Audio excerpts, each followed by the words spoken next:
Few questions in World War II history are as provocative as this one. How close was Germany to winning? It sounds simple. It sounds dramatic. And it is dangerously misleading. Because almost winning a war does not mean the same thing as being capable of winning it. Germany's early successes were real. Territory was captured at unprecedented speed. Opponents collapsed faster than expected. Europe appeared to fall in sequence. From the outside, it looked like momentum. From inside Germany, it felt like destiny. But momentum is not victory. And success is not sustainability. World War II was not a war you could win by being brilliant for a year. It was a war you could only win by being durable for many. This is where the myth begins. Because when people ask how close Germany was to winning, they usually mean, how close did Germany come to defeating its enemies militarily? That is the wrong question. The correct question is far more uncomfortable. How close did Germany come to building a system that could survive the war it started? Early German victories created a powerful illusion. That speed could replace endurance. That decisiveness could replace depth. That collapse would come before resistance could organize. For a time, this illusion worked. But illusions are not strategies. And World War II was merciless to illusions. Germany did not lose because it fought poorly. It lost because the war it entered was fundamentally larger than the system it possessed. So when we ask how close Germany was to winning, we must first define what winning would have required. Not conquest, not occupation, but control over time. The war was not decided by a single failure. It was decided by whether Germany could convert early success into long-term dominance. That conversion never happened. The most dangerous moment of the war was not when Germany was losing, it was when it was winning, and misreading why. In the next section, we'll strip away the myth entirely and define what victory would actually have meant in World War II. Because once we do that, the idea of Germany being close changes completely. To understand how close Germany was to winning, we have to be precise about one thing. What did winning actually mean in World War II? Because it did not mean what many people assume. In earlier wars, victory could be defined clearly. Defeat the enemy's army. Capture the capital. Force a treaty. The war ends. World War II did not work that way. This war was global, ideological, and industrial. It was not enough to defeat armies. You had to sustain dominance. For Germany, true victory would have required several things at the same time. Military superiority on multiple fronts. Economic control over Europe. Access to oil, food, and raw materials. Air and naval security. And, most importantly, time to stabilize everything it conquered. This is a far higher bar than winning battles. Early German success created a false sense of achievement. France fell. Western Europe was occupied. Large parts of the continent were under control. On maps, it looked like victory. In reality, it was unfinished work. Occupation is not control. Conquest is not stability. And expansion creates problems faster than it solves them. Every new territory required troops to police it, railways to supply it, administrators to run it, industry to support it.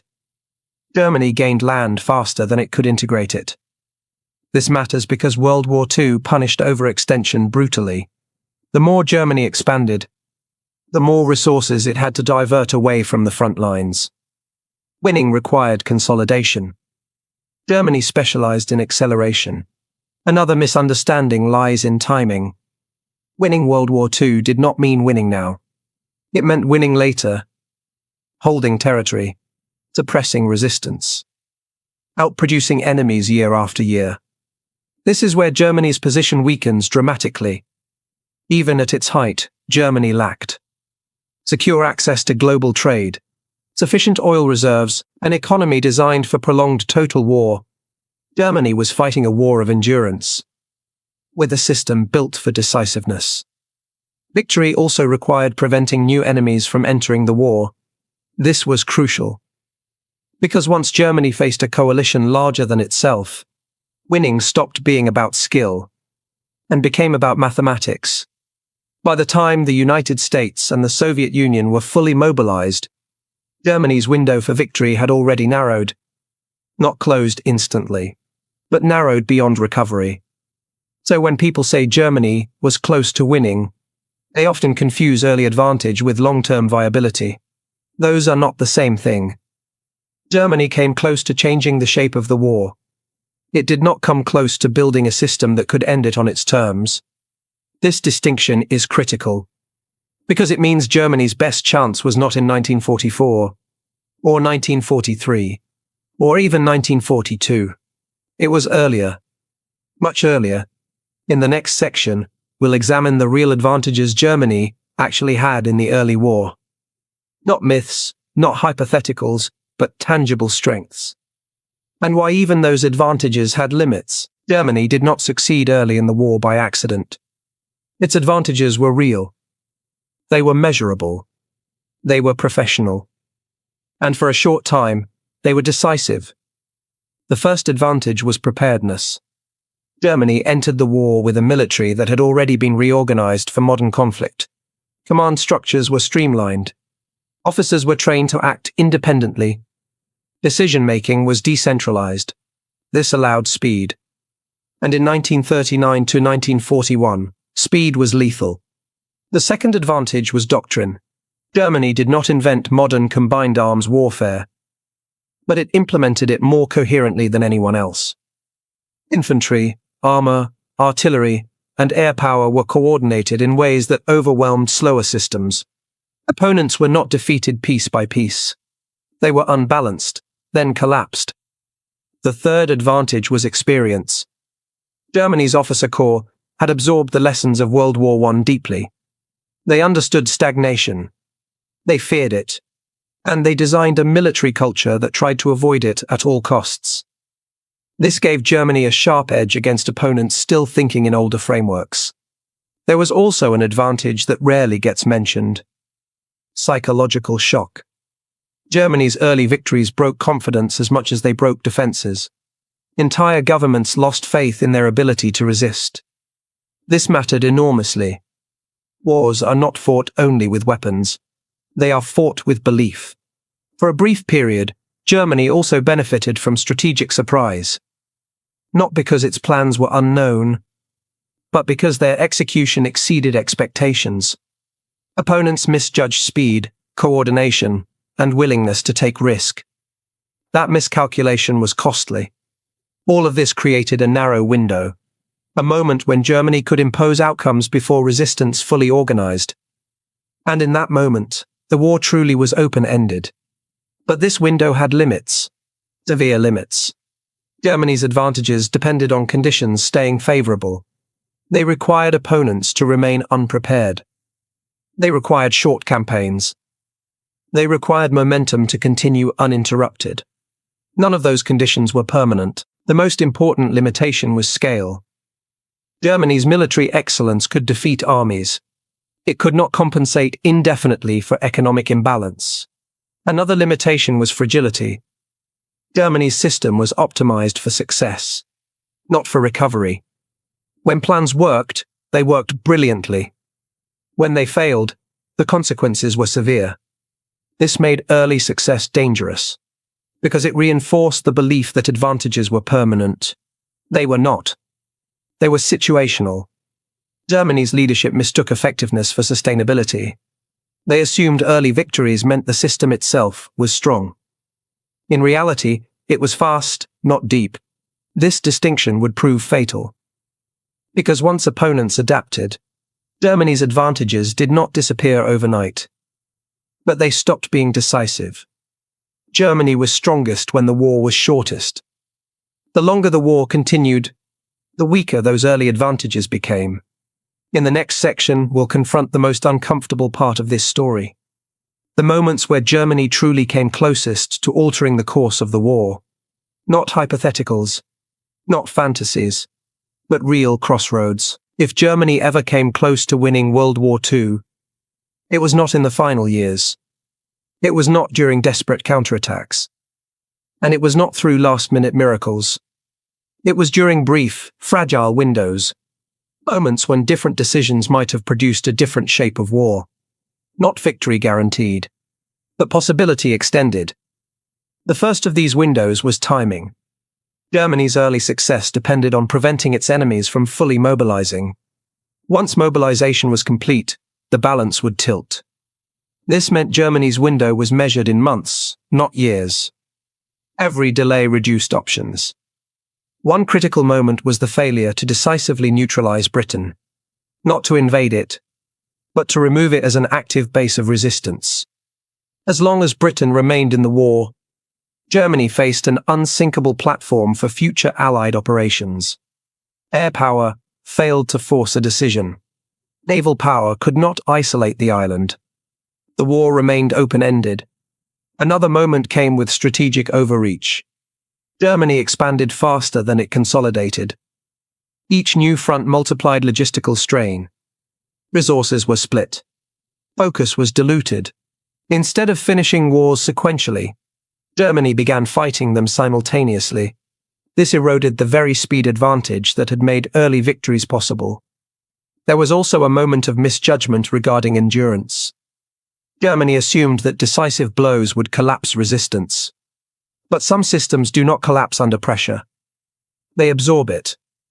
The Soviet Union, in particular, traded space for time. And time favored those who could replace losses. These moments matter because they show how close Germany came to changing trajectories, not to winning outright. Had Germany delayed expansion, secured logistics, limited fronts, the war might have lasted longer. But longer does not mean winnable. This is the key distinction. Germany came close to avoiding immediate defeat. It did not come close to creating lasting dominance. Every almost moment carried a hidden cost. Even if one problem was solved, others intensified. Economic imbalance remained. Resource shortages persisted. Coalitions still grew. This is why counterfactuals feel tempting but misleading. They focus on moments, while ignoring systems. Germany's near misses were tactical. Victory required structural transformation. That transformation never occurred. In the next section, we'll examine the hard limits Germany could not cross. No matter how well it fought. Limits that made true victory unreachable. There were limits in World War II that no amount of tactical brilliance could overcome. Germany ran into all of them. The first and most decisive limit was resources. Germany did not have secure access to the raw materials required for a long industrial war. Oil was the most critical. Without oil, armies stopped moving, aircraft stopped flying, logistics collapse. Germany's fuel situation was always fragile, even at its strongest. This meant every operation carried a hidden constraint. Not can it succeed, but can it be sustained? The second limit was geography. Germany sat in the center of Europe. That sounds like an advantage. In a long war, it is not. It meant long supply lines, multiple vulnerable borders, no safe rear area. Germany had to defend everywhere, all the time. Its enemies did not. The third limit was industry under attack. Once the Allies gained air superiority, Germany's production could no longer operate in safety. Factories were dispersed. Output became inconsistent. Transportation broke down. Even when production numbers looked strong on paper, delivery often failed. Another hard limit was coalition warfare. Germany did not face one enemy. It faced a growing alliance whose combined strength was overwhelming. Coalitions do not need to be perfect. They only need to be larger than their opponent. This is where the math becomes fatal. Germany could defeat individual enemies. It could not defeat the sum of its enemies. There was also a political limit. Germany's system did not encourage correction. Mistakes were doubled down on. Reality was resisted. Flexibility, the hallmark of early success, slowly disappeared. This meant that even when Germany recognized problems, it struggled to adapt structurally. You cannot fix systems that punish honesty. Finally, There was the limit of time. Germany needed the war to end quickly. Its enemies needed it to last. Once that imbalance was clear, the outcome followed. These limits were not obvious early. They revealed themselves gradually, which made them more dangerous. Because by the time they were undeniable, they were irreversible. This is why Germany's collapse feels sudden in hindsight. But it wasn't sudden. It was delayed. In the next section, we'll explore why Germany's successes felt like victory, even as these limits were closing in. One of the most dangerous moments in any war is not failure. It is success. Germany's early victories did more than defeat enemies. They shaped perception. They created a belief, inside leadership, inside the military, and among the public, that the war was unfolding according to plan. This belief mattered, because belief influences decisions, and decisions made under the assumption of inevitability often ignore warning signs. Each early victory reinforced a pattern. Problems were seen as temporary. Setbacks were dismissed as exceptions. Structural weaknesses were overlooked. Why fix what appears to be working? Success also distorted time. Victories came so quickly that they felt cumulative. France fell. The Low Countries collapsed. Eastern advances surged. It felt like a chain reaction. But chain reactions do not last forever. Germany mistook acceleration for stability. They are not the same. Acceleration increases risk. Stability reduces it. Another reason success felt like victory was comparison. Germany was not judging itself against what it needed to become. It was judging itself against enemies who were still adapting. And for a brief moment, it looked far ahead. This advantage was real, but fleeting. As opponents learned, reorganized, and mobilized, Germany's relative advantage shrank. Not suddenly, relentlessly. Success also created institutional blindness. When systems reward results, they rarely question methods. Warnings were softened. Concerns were delayed.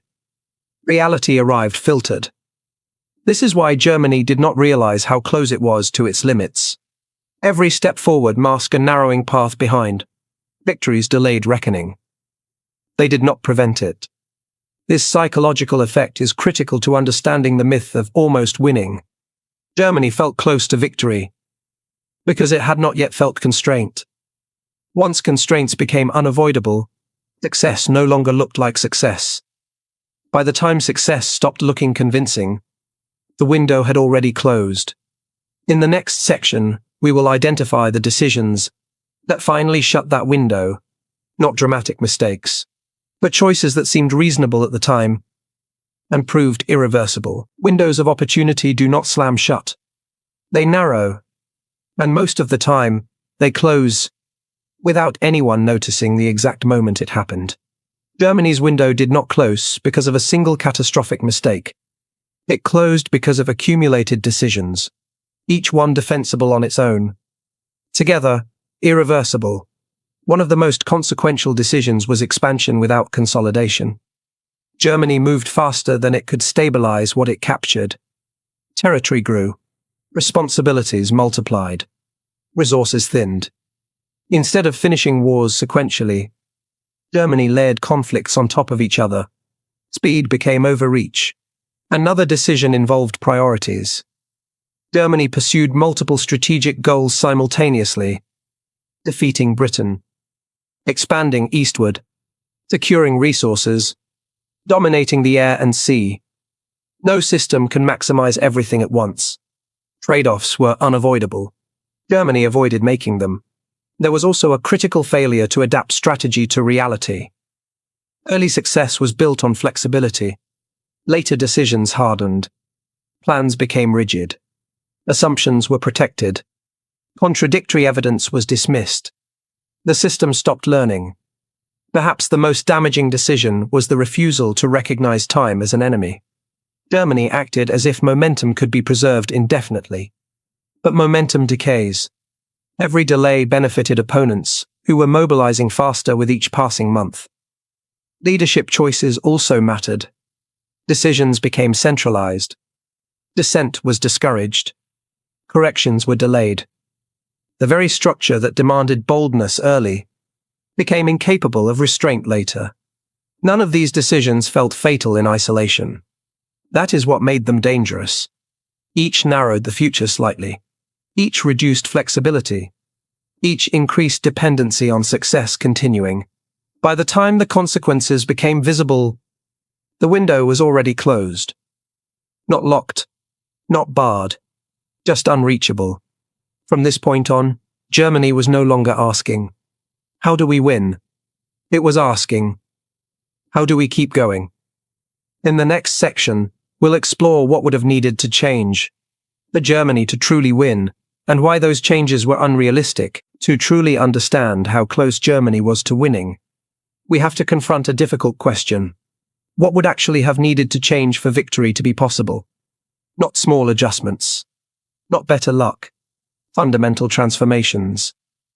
First, Germany would have needed a different kind of war. Not a war of speed and shock, but a war of patience.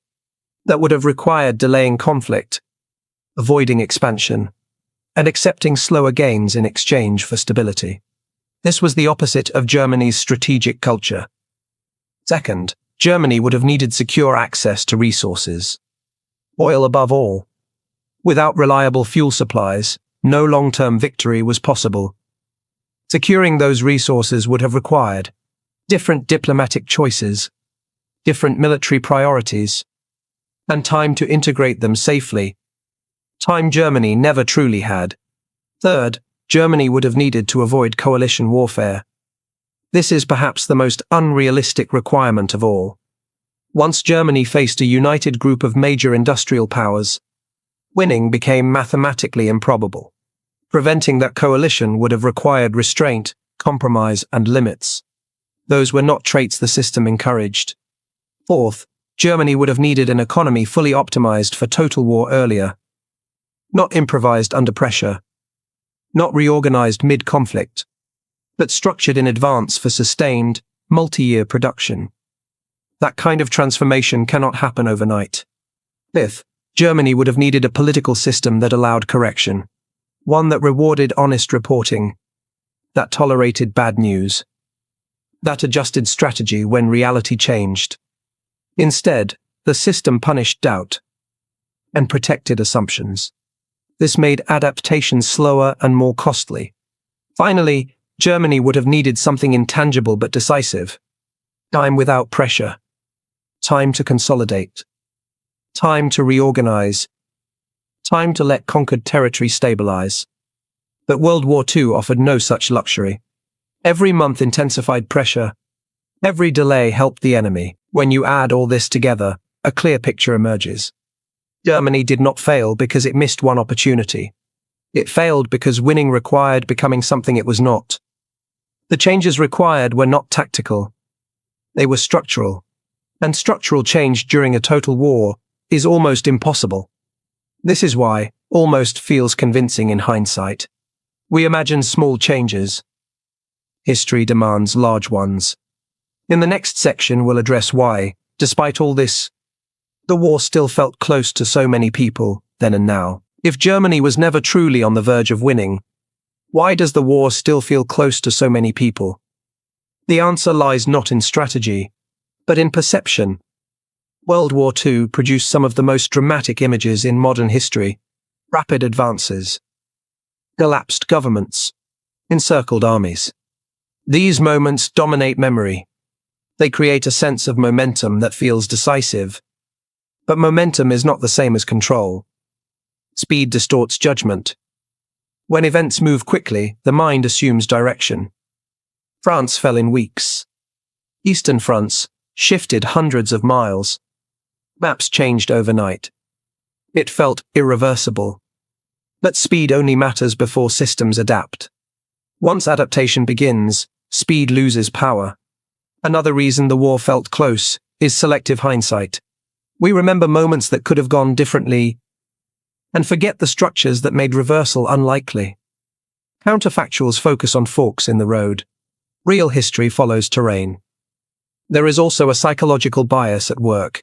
Humans struggle to accept that massive suffering can result from inevitability rather than choice. We want to believe things could have ended sooner, that someone could have stopped it, that someone almost did.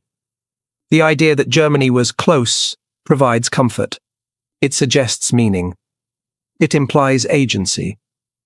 But meaning does not always exist where we want it. The war also felt close because it lasted so long. Duration is often mistaken for uncertainty. But long wars are not always balanced wars. They are often decided wars that take time to conclude. Finally, Germany fought with undeniable competence. Even late in the war, resistance was fierce. This creates the impression of possibility. But resistance is not the same as viability. You can fight hard in a lost war. You cannot reverse it. The feeling of closeness comes from intensity, not probability. Intensity is visible. Probability is not. By the time the war's outcome became obvious to everyone, it had already been fixed for years. The fighting that followed did not change that fact. It only confirmed it. In the final section, we will return to the question we started with. How close was Germany to winning World War II? And what does the honest answer actually look like? Germany was close to many things in World War II. Close to reshaping Europe. Close to prolonging the conflict. Close to altering how the war unfolded. But it was not close to winning in the way the word implies.